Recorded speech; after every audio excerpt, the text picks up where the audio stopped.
Chapter 3. My breaking in. I was now beginning to grow handsome. My coat had grown fine and soft and was bright black. I had one white foot and a pretty white star on my forehead. I was thought very handsome. My master would not sell me till I was 4 years old. He said lads ought not to work like men, and colts ought not to work like horses till they were quite grown up. When I was 4 years old, Squire Gordon came to look at me. He examined my eyes, my mouth, and my legs. He felt them all down, and then I had to walk and trot and gallop before him. He seemed to like me and said, when he has been well broken in he will do very well. My master said he would break me in himself, as he should not like me to be frightened or hurt, and he lost no time about it, for the next day he began. Every one may not know what breaking in is, therefore I will describe it. It means to teach a horse to wear a saddle and bridle, and to carry on his back a man, woman, or child, to go just the way they wish, and to go quietly. Besides this, he has to learn to wear a collar, a crupper, and a breeching, and to stand still while they are put on, then to have a cart or a chaise fixed behind, so that he cannot walk or trot without dragging it after him, and he must go fast or slow, just as his driver wishes. He must never start at what he sees, nor speak to other horses, nor bite, nor kick, nor have any will of his own, but always do his master's will, even though he may be very tired or hungry. But the worst of all is, when his harness is once on, he may neither jump for joy nor lie down for weariness. So you see, this breaking in is a great thing. I had of course long been used to a halter and a headstall, and to be led about in the fields and lanes quietly, but now I was to have a bit and bridle. My master gave me some oats as usual, and after a good deal of coaxing he got the bit into my mouth and the bridle fixed, but it was a nasty thing. Those who have never had a bit in their mouths cannot think how bad it feels, a great piece of cold hard steel as thick as a man's finger, to be pushed into one's mouth, between one's teeth, and over one's tongue, with the ends coming out at the corner of your mouth, and held fast there by straps over your head, under your throat, round your nose, and under your chin, so that no way in the world can you get rid of the nasty hard thing. It is very bad. Yes, very bad.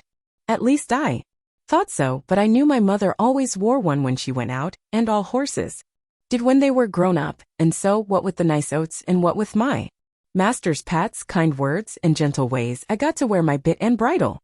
Next came the saddle, but that was not half so bad. My master put it on my back very gently, while old Daniel held my head. He then made the girths fast under my body, patting and talking to me all the time. Then I had a few oats, then a little leading about. And this he did every day till I began to look for the oats and the saddle. At length, one morning, my master got on my back and rode me round the meadow on the soft grass. It certainly did feel queer, but I must say I felt rather proud to carry my master, and as he continued to ride me a little every day, I soon became accustomed to it. The next unpleasant business was putting on the iron shoes. That too was very hard at first. My master went with me to the smith's forge to see that I was not hurt or got any fright. The blacksmith took my feet in his hand, one after the other, and cut away some of the hoof. It did not pain me, so I stood still on 3 legs till he had done them all 6. Then he took a piece of iron the shape of my foot, and clapped it on, and drove some nails through the shoe quite into my hoof, so that the shoe was firmly on. My feet felt very stiff and heavy, but in time I got used to it. And now, having got so far, my master went on to break me to harness. There were more new things to wear. First, a stiff heavy collar just on my neck, and a bridle with great side pieces against my eyes called blinkers, and blinkers indeed they were, for I could not see on either side, but only straight in front of me. Next, there was a small saddle with a nasty stiff strap that went right under my tail. That was the crupper. I hated the crupper. To have my long tail doubled up and poked through that strap was almost as bad as the bit. I never felt more like kicking, but of course I could not kick such a good master, and so in time I got used to everything and could do my work as well as my mother. I must not forget to mention one part of my training which I have always considered a very great advantage. My master sent me for a fortnight to a neighboring farmer's who had a meadow which was skirted on one side by the railway.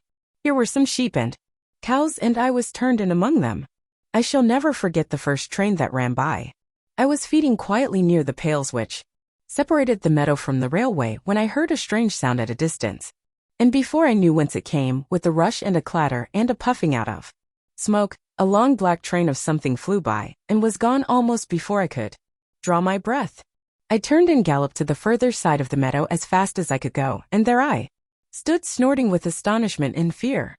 In the course of the day many other trains went by, some more slowly. These drew up at the station close by, and sometimes made an awful shriek and groan before they stopped. I thought it very dreadful, but the cows went on eating very quietly and hardly raised their heads as the black frightful thing came puffing and grinding past.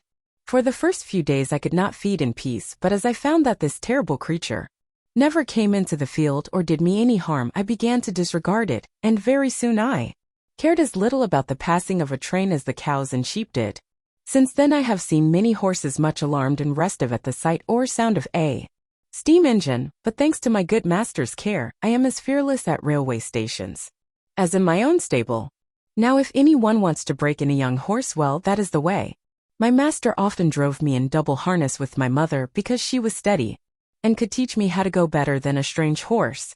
She told me the better I behaved, the better I should be treated, and that it was wisest always to do my best to please my master. But said she, there are a great many kinds of men. There are good, thoughtful men like our master that any horse may be proud to serve, and there are bad, cruel men who never ought to have a horse or dog to call their own.